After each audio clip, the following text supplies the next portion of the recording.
इस दुनिया में सब कुछ संभव है, बस खुद पर भरोसा होना चाहिए। हेलो डियर स्टूडेंट्स, मैं मयंक द्विवेदी आशा करता हूं कि आप सब अच्छे होंगे। आप सभी का हमारे YouTube channel Mayank study centre में स्वागत है। आज हम आपको पढ़ाने वाले हैं एनसीईआरटी गणित कक्षा 10वीं अध्याय 3 दो चर वाले रैखिक समीकरण युग। ठीक है ना। ईयर कौन सा आपका चल रहा है? तो न्यू सिलेबस 2024 और 25, उदाहरण नंबर 3। ठीक है ना। उदाहरण नंबर 2 हम बता चुके हैं आपको, अब हम आपको बताएंगे उदाहरण नंबर 3। ठीक है ना। तो यहाँ पर हमने क्वेश्चन नहीं लिखा है क्योंकि उदाहरण नंबर 3 का क्वेश्चन बहुत बड़ा है, तो हमें क्या होगी, बुक की सहायता लेनी पड़ेगी। ठीक है ना। तो यहाँ पर देखिए आप, ये जो है हमारा उदाहरण नंबर 3 नई बुक में पृष्ठ नंबर 32। ठीक है ना। तो आप देखोगे क्या कह रहा है कि चंपा एक सेल में कुछ पैंट और स्कर्ट खरीदने गई। ठीक है ना। जब उसकी सहेलियों ने पूछा कि प्रत्येक के कितने नग खरीदे, तो उसने उत्तर दिया, स्कर्ट की संख्या खरीदी गई पैंटों की संख्या की 2 गुनी से 2 कम है, स्कर्ट की संख्या खरीदी गई पैंटों की संख्या की 4 गुनी से भी 4 कम है। सहेलियों की यह जानने के लिए सहायता कीजिए कि चंपा ने कितने पैंट और स्कर्ट खरीदे। ठीक है ना। बात हमारी काहे में अटकी हुई है? पैंट और स्कर्ट में। ठीक है ना। चंपा कहाँ गई थी? चंपा मार्केट गई थी, मार्केट करने, तो उसने पैंट और शर्ट खरीदे। ठीक है ना।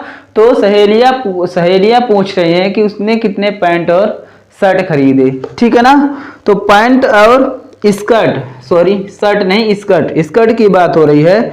तो यहाँ पर हम पैंट और स्कर्ट में पैंट को मान लेंगे x और स्कर्ट को मान लेंगे y। ठीक है ना। तो संख्या पूछ रहा है तो हम इसको हल कर रहे हैं। हल माना पैंट की संख्या x तथा स्कर्ट की संख्या y है। ठीक है ना प्यारे छात्रों। पैंट और स्कर्ट की संख्या पूछ रहा है तो हमने मान लिया कि माना पैंट की संख्या x तथा स्कर्ट की संख्या y है। ठीक है ना। अब देखिए आप, यहां पर हमारा प्रश्न क्या कह रहा है कि प्रत्येक के कितने नग खरीदे, तो उसने उत्तर दिया कि स्कर्ट की संख्या खरीदी गई पैंटों की संख्या की 2 गुनी से 2 कम है। ठीक है ना। कह रहा है कि स्कर्ट की संख्या, अब स्कर्ट की संख्या कह रहा है तो हम यहां पर बनाएंगे प्रश्नानुसार। ठीक है ना। प्रश्नानुसार, तो प्रश्नानुसार, अब प्रश्नानुसार का मतलब क्या होता है कि प्रश्न के अनुसार जो हमारा प्रश्न कह रहा है। ठीक है ना प्यारे छात्रों। तो प्रश्न हमारा क्या कह रहा है कि स्कर्ट की संख्या, तो स्कर्ट की संख्या को हम क्या माने हैं? बाई, तो हम लिख लेते हैं स्कर्ट की संख्या बाई। ठीक है ना। कह रहा है स्कर्ट की संख्या, तो स्कर्ट की संख्या बाई माने हैं तो हम बाई लिख लेते हैं। फिर क्या कह रहा है? स्कर्ट की संख्या खरीदी गई पैंटों की संख्या, खरीदी गई पैंटों की संख्या, तो यहां पर स्कर्ट है, बराबर में हम लिख देते हैं पैंट की संख्या। तो पैंट की संख्या को हम मानते हैं x, पैंट की संख्या को x माने हैं। तो अब देखिए कह रहा है खरीदी गई पैंटों की संख्या की 2 गुनी, पैंटों की संख्या की दुगुनी, यानी पैंटों की संख्या की दुगुनी बता रहा है। तो पैंट x है तो x का दुगुना क्या हो जाएगा? तो x का दुगुना 2x, x का दुगुना 3x, मतलब तिगुना 3x, x का 4 गुना मतलब 4x। तो कह रहा है 2x, तो x का दुगुना 2x। फिर इतना कहने के बाद कहता है 2 गुनी से 2 कम है। कम का मतलब कि कोई चीज घट रहा है। ठीक है ना। कम का मतलब कोई चीज घट रहा है, तो दुगुने से 2 कम है, तो हम इसको लिख सकते हैं 2x - 2। तो यहां पर हम लिख देंगे 2x - 2। इसको हम क्या पढ़ सकते हैं कि स्कर्ट की संख्या खरीदी गई पैंट की संख्या के 2 गुने से, पैंट की संख्या x है तो पैंट की संख्या के 2 गुने से 2 कम है। ये हमारा बन गया नंबर 1 समीकरण। प्यारे छात्रों, तो इस तरह हमें इस सवाल को सोचना है इधर दिमाग से, ठीक है ना। फिर देखिए दूसरा प्रश्न हमारा क्या कहता है कि दोबारा क्या कहती है, स्कर्ट की संख्या खरीदी गई। उसने 2 उत्तर दिए। पहला उत्तर उसने क्या दिया गया, उसने क्या दिया कि स्कर्ट की संख्या खरीदी गई पैंटों की संख्या की 2 गुने से भी 2 कम है, ठीक है ना। और दोबारा उसने क्या कहा कि स्कर्ट की संख्या खरीदी गई पैंटों की संख्या। तो एक तरफ हम स्कर्ट लिख लेते हैं और दूसरे तरफ बराबर के इस पर पैंट लिख लेते हैं। अब जो हमारा प्रश्न कहेगा उसके अनुसार हम गुणा और घटाना या जोड़ कर देंगे, ठीक है ना। तो अब क्या कह रहा है कि पैंटों की संख्या की 4 गुनी से भी 4 कम है। 4 गुनी, पैंटों की संख्या x है तो पैंटों की संख्या की 4 गुनी, तो पैंटों की संख्या की 4 गुनी यानी 4x, 4 गुनी से भी 4 कम है यानी कम कह रहा है तो माइनस और 4 कर देंगे। तो ये हो जाएगा हमारा y बराबर 4x माइनस 4। ये बन गया हमारा नंबर 2 समीकरण, ठीक है ना। तो इतना तो उम्मीद करता हूं मैं कि यहां तक आपको कोई प्रॉब्लम ना हुई होगी, ठीक है ना। तो इस बात के लिए एक लाइक तो बनता है, ठीक है ना। वीडियो पर अंत तक बने रहिएगा, बड़ा ही मजा आएगा, बड़े ही अच्छे तरीके से हम आपको समझाएंगे, ठीक है ना। आपको दोबारा वीडियो देखने की जरूरत नहीं पड़ेगी, ठीक। तो ये हो गया हमारा नंबर 1 समीकरण, हमारा नंबर 2 समीकरण। समीकरण हमारे बन गए, हमारा काम आसान, ठीक। अब देखिए यहां पर हम लिखेंगे अब समीकरण 1 से, किससे, समीकरण 1 से। तो प्यारे छात्रों हमारा समीकरण 1 है y बराबर 2x माइनस 2। अब देखिए हमें क्या करना है, समीकरण 1 और समीकरण 2 से लगभग 2 मान इनके निकालने हैं, तभी हमारा क्या बनेगा, ग्राफ बनेगा। आप 2 निकाल सकते हो और 2 से ज़्यादा भी निकाल सकते हो, ठीक है ना। तो हमें मिनिमम 2 मान निकालने की ज़रूरत है। अब आप देखिए यहाँ पर हम ऐसा क्या मान रखें कि हमारा छोटा मान आए जिससे हमें बहुत बड़ा ग्राफ ना बनाना पड़े, ठीक है ना। जैसे हम उदाहरण नंबर 1 हल किए थे, तो यहाँ पर देखिए हम x की जगह पर क्या मान पुट कर दें कि यहाँ पर हमारा बड़ा मान ना आए, ठीक है ना। ये दिमाग से सोचना है। अगर देखिए क्या दिया गया हमारा y बराबर 2x माइनस 2, अगर हम x की जगह पर क्या रख देते हैं, 1 रख देते हैं या कि 0 रख देते हैं। अगर हम 1 रखते हैं x की जगह पर तो पहले 0 रख देते हैं, तो x की जगह पर 0 रखते हैं तो क्या हो जाएगा 2 गुणे 0 माइनस 2, तो ये क्या हो जाएगा 2 शून्यम शून्य माइनस 2, तो ये आ जाएगा y बराबर माइनस 2, ठीक है ना। तो यहाँ पर हम लिखेंगे x बराबर 0 रखने पर, ठीक है ना, x बराबर 0 रखने पर तो ये हो जाएगा हमारा y बराबर 2 गुणे 0 माइनस 2। तो प्यारे छात्रों y का मान कितना आ जाएगा, 2 शून्यम शून्य और माइनस 2 बचता है तो ये माइनस 2 y का मान आ गया, ठीक है ना। इतना समझ में आया। अब देखिए पुनः अब देखिए दोबारा हम क्या ऐसा मान पुट करें कि एक हमें छोटा सा मान मिले। तो यहाँ पर देखिए y बराबर 2x माइनस 2 में यहीं पर हमें मान पुट करना है ना। तो यहाँ पर हम क्या मान रख सकते हैं x का, तो अगर हम यहाँ पर रख देते हैं x बराबर 1, ठीक है ना। तो जब x बराबर 1 रखेंगे तो क्या हो जाएगा 2 गुणे 1 माइनस 2, तो 2 1 कम 2 और माइनस 2 यानी कितना आ जाएगा 0 आ जाएगा, ठीक है ना। तो यहाँ पर हम लिख दे रहे हैं कि पुनः x बराबर 1 रखने पर, तो प्यारे छात्रों x बराबर 1 रखने पर, तो हम x बराबर 1 रख रहे हैं समीकरण 1 में, तो y बराबर 2 गुणे 1 माइनस 2। तो प्यारे छात्रों आप देखोगे यहाँ पर कि y बराबर 2, 1 कम 2 होता है और 2 में से 2 घट जाएगा तो कितना आएगा, 0 आएगा। इधर बगल में हम कर दिए हैं, ठीक, तो y बराबर 0 आ गया, ठीक है ना। अब देखिए यहां पर हम क्या बना लेते हैं, समीकरण 1 का हम क्या बना लेते हैं, यहाँ पर एक बॉक्स बना लेते हैं जो हमारा मान आया है। तो बॉक्स हम बना लेते हैं यहाँ पर, तो आप देखिए यहाँ पर x और यहाँ पर y, और ये बॉक्स हमारा बनकर तैयार हुआ। अब पहले हमने क्या रखा था, x बराबर 0, तो जब x बराबर 0 रखे हमने तो y बराबर हमें क्या मिला, -2। फिर हमने दोबारा क्या मान पुट किया था, x बराबर 1, तो y बराबर हमें क्या मिला, 0, ठीक है ना।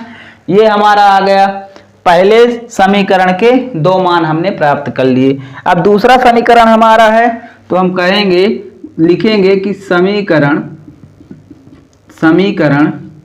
2 से, प्यारे छात्रों, ठीक है ना। तो समीकरण 2 से अब हम हल कर रहे हैं, तो समीकरण 2 हमारा क्या है, y बराबर 4x माइनस 4, ठीक है ना। क्या दिया गया, y बराबर 4x माइनस 4। अब देखिए x का मान हम क्या पुट करें यहाँ पर, ठीक है ना, कि इसका मान छोटा सा मान आए, 1 2 3 4 5 अंक तक, ठीक है ना। तो यहाँ पर हमें थोड़ा दिमाग तो लगाना है, तो यहाँ पर देखिए x की जगह पर हम लिख रहे हैं x बराबर 1 रखने पर। तो प्यारे छात्रों हम x बराबर 1 जब रखेंगे तो y बराबर 4 गुणे x की जगह पर 1, तो 4 1 कम 4 और -4। तो आप देखोगे कि y बराबर 4 1 कम 4 -4, तो y बराबर हमारा क्या आ जाएगा, 0, ठीक है ना। इतना समझ में आया, यहाँ तक कोई प्रॉब्लम, तो आप बोलोगे कि सर जी नो प्रॉब्लम, ठीक है ना। प्रॉब्लम होनी भी नहीं चाहिए, हमारे समझाने पर भी प्रॉब्लम हो तो फिर क्या, ठीक है ना, हमारा समझाना क्या, ठीक है ना। कमेंट में जरूर बताइएगा कि वीडियो कैसा है, मतलब सवाल समझ में आ रहा है नहीं आ रहा है, और आप कहाँ से वीडियो देख रहे हैं ये जरूर बताना, ठीक है ना। अपने सर का सपोर्ट करिए, मेहनत लगती है, हम आपके साथ हैं, तो आप भी हमारे साथ रहिए और इस वीडियो को अपने रिलेटिव में भी शेयर कर दिया करिए, ठीक है ना। अब देखिए प्यारे छात्रों, एक मान तो हमें मिल गया, अब दूसरा मान हम क्या रखें, तो हम यहाँ पर लिख रहे हैं यहाँ से कि पुनः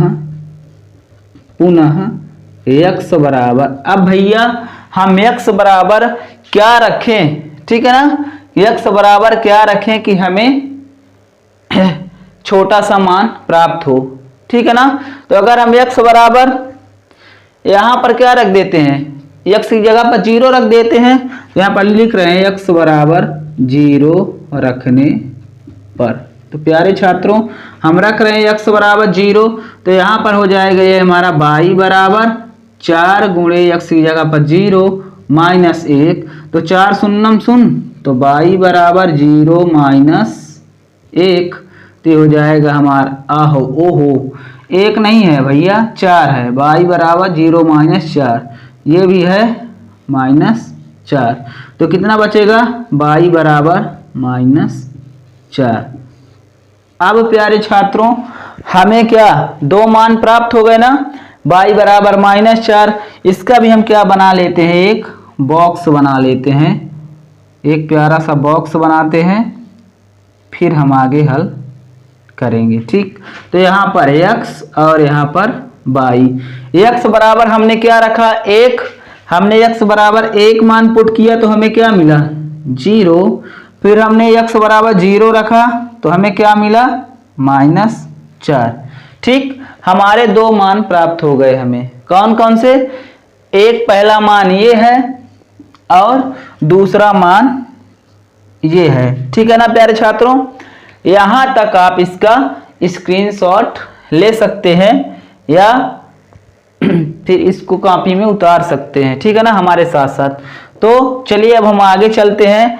अब बोर्ड में आप देख रहे हैं जगह की कमी है, तो हमें इसको मिटाना पड़ेगा, तो आप स्क्रीनशॉट ले लीजिए, ठीक। अब हमें ये केवल 2 मान की जरूरत है, यहाँ पर हम लिख लेते हैं दूसरे समीकरण का मान। तो यहाँ पर आ गया हमारा x बाई 1 0 और इधर 0 - 4, ठीक है प्यारे छात्रों। इन मान को हम पुट कर लेते हैं, इसकी और इसकी हमें जरूरत है।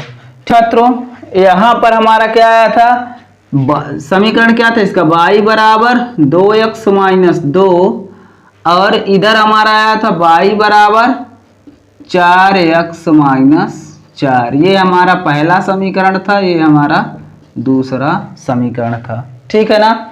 हमें क्या बनाना है, ग्राफ बनाना है। तो ग्राफ बनाने के लिए ग्राफ बना रहे हैं हम, ठीक है ना। तो ये देखिए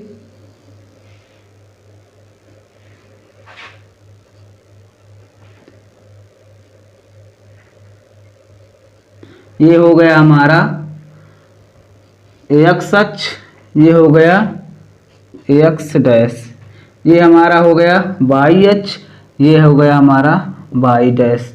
ये क्या होता है, बीच में जहाँ पर रेखाएं काट रही हैं एक दूसरे को, तो यहाँ पर होता है मूल बिंदु 0 0। तो यहाँ पर हम लिख देते हैं 0। इस 0 का मतलब क्या है कि चारों तरफ क्या है, 0 है, ठीक है ना। तो चारों तरफ क्या है, 0 है। यहाँ पर हम थोड़ा बड़ा सा 0 बना रहे हैं जिससे आपको दिखे। ये हम यहाँ पर मान क्या पुट कर दिए, 0, ठीक है ना। इधर हमारा क्या रहेगा, धनात्मक, और जहां पर डैश लगा है उधर मान हमारा क्या रहेगा, ऋणात्मक। हमें कहां तक मान रखना है, ज्यादा से ज्यादा 4, ठीक है ना। तो यहां पर देखिए, यहां पर हम रख रहे हैं 1 2 3 और 4, यहाँ पर 5। तो यहाँ पर 1, यहाँ पर 2, यहाँ पर 3, यहाँ पर 4, यहाँ पर 5। इधर हमारा क्या चलेगा, ऋणात्मक चलेगा। तो यहाँ पर लिख रहे हैं -1 और इधर -2, इधर -3 और इधर -4, ठीक है ना। ऊपर हमारा प्लस मान जाएगा, तो यहाँ पर हम लिख रहे हैं +1, इधर +2, +3 और +4। इधर हम क्या लिख रहे हैं, माइनस चलेगा हमारा नीचे, तो यहाँ पर लिख रहे हैं -1, इधर फिर -2, इधर -3 और इधर -4, ठीक है ना प्यारे छात्रों। अब देखिए यहाँ पर आप देखोगे, ठीक है ना, यहाँ पर देखिए कि पहले समीकरण का मान क्या है, 0 - 2, ठीक है ना। क्या है, 0 - 2, यानी x अक्ष का मान 0 है और y अक्ष का मान -2 है। तो यहाँ पर देखिए x अक्ष का मान 0, यानी x अक्ष यहीं पर आएगा, और y अक्ष का मान कितना है, -2 है प्यारे छात्रों। तो -2 कहाँ पर है, यहाँ पर, ये वाला है ना, y अक्ष में -2। तो यहाँ पर हम लिखेंगे 0 - 2। फिर देखिए दूसरा मान क्या है हमारा, 1 और 0। क्या है दूसरा मान, 1 और 0। तो प्यारे छात्रों 1 और 0, तो 1 और 0 हमारा मान देखिए कहाँ पर है, x अक्ष में 1 और y अक्ष का 0, यानी ये 0 तो यहीं पर है, पर x अक्ष का 1 कहाँ है, यहाँ पर है। तो यहाँ पर हम करेंगे दूसरा मान पुट करेंगे और यहाँ पर लिख देंगे 1 और 0, ठीक है ना प्यारे छात्रों। यहाँ तक कोई प्रॉब्लम तो नहीं है, ठीक है ना, प्रॉब्लम होनी भी नहीं चाहिए, इतना अच्छे से जो समझा रहे हैं आपको। फिर देखिए दूसरा समीकरण हमारा है, तो दूसरा पहला समीकरण का मान, पहले समीकरण का मान हमने पुट कर दिया। अब देखिए यहाँ पर हमने मान तो पुट कर दिया, पर जो मान हम पुट किए हैं तो उनको इस स्केल की सहायता से हम मिला दे रहे हैं। ठीक है ना, स्केल छोटी है फिर भी हम काम बना लेते हैं। ये देखिए हमने इनको मिला दिया। ठीक है ना, अब देखिए दूसरा समीकरण हमारा है। अब जो हमने मिलाया तो यहाँ पर हम लिख सकते हैं y बराबर 2x माइनस 2, y बराबर 2x माइनस 2। आपको विधिवत इसी तरह बनाना है। ठीक प्यारे छात्रों, अब देखिए हमारा दूसरा समीकरण है 1 0। तो दूसरा मान हमारा क्या कह रहा है 1 और 0, तो दूसरा मान हमारा यहीं पर आ जाएगा, x अक्ष में 1 और y अक्ष में 0, यानी यहीं पर हमारा पॉइंट होगा। ठीक है ना, फिर दूसरा मान हमारा क्या कह रहा है 0 और -4। पहला मान 1 0, दूसरा मान 0 और -4, यानी x अक्ष में 0 और y अक्ष में -4। आप देखोगे कि ये x अक्ष है, x अक्ष में 0 और y अक्ष में -4, यानी यहाँ पर आ रहा है। ठीक है ना, तो यहाँ पर हम लिख सकते हैं 0, -4। ठीक है ना, अब हमें मिलाना क्या है, इसको यहाँ से यहाँ मिलाना है। ठीक है प्यारे छात्रों, तो देखिए हम मिला रहे हैं इसको।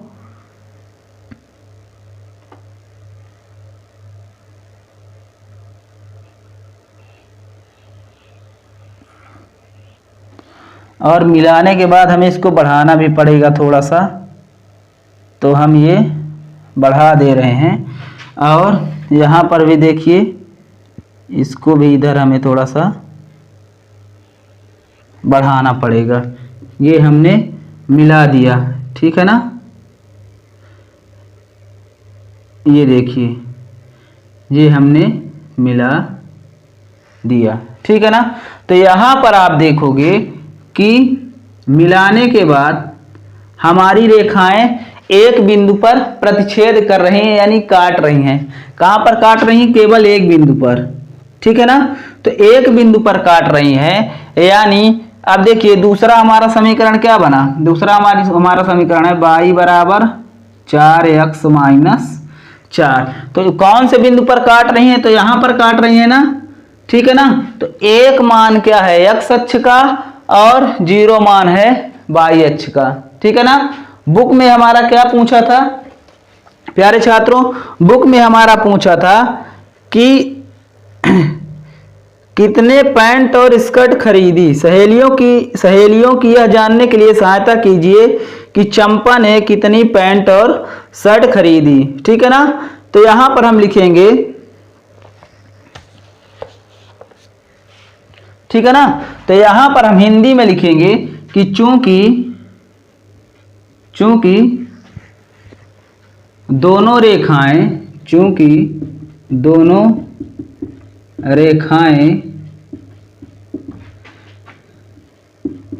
एक दूसरे को बिंदु 1 0 पर प्रतिच्छेद करती हैं। ठीक है ना, इसलिए x बराबर 1 तथा y बराबर 0 अभीष्ट समीकरण के हल हैं। ठीक है ना, जिस बिंदु पर प्रतिच्छेद कर रहे हैं, यानी x बराबर 1 तथा y बराबर 0 अभीष्ट समीकरण के हल हैं। इतना आपको लिख देना है। अतः पैंटों की संख्या को हमने क्या माना था, अतः पैंट, ठीक है ना, पैंट की संख्या को हम, अतः पैंट की संख्या x बराबर 1 तथा स्कर्ट की संख्या y बराबर 0 ये आपका आंसर, ठीक है ना।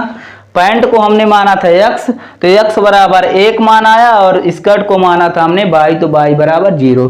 अब 0 का मतलब क्या है भैया, यानी कि उसने स्कर्ट खरीदी ही नहीं, ठीक है ना। अगर कोई बोलता है कि कितने स्कर्ट खरीदी, तो उसने स्कर्ट खरीदी ही नहीं, उसने केवल पैंट बस खरीदी, ठीक है ना।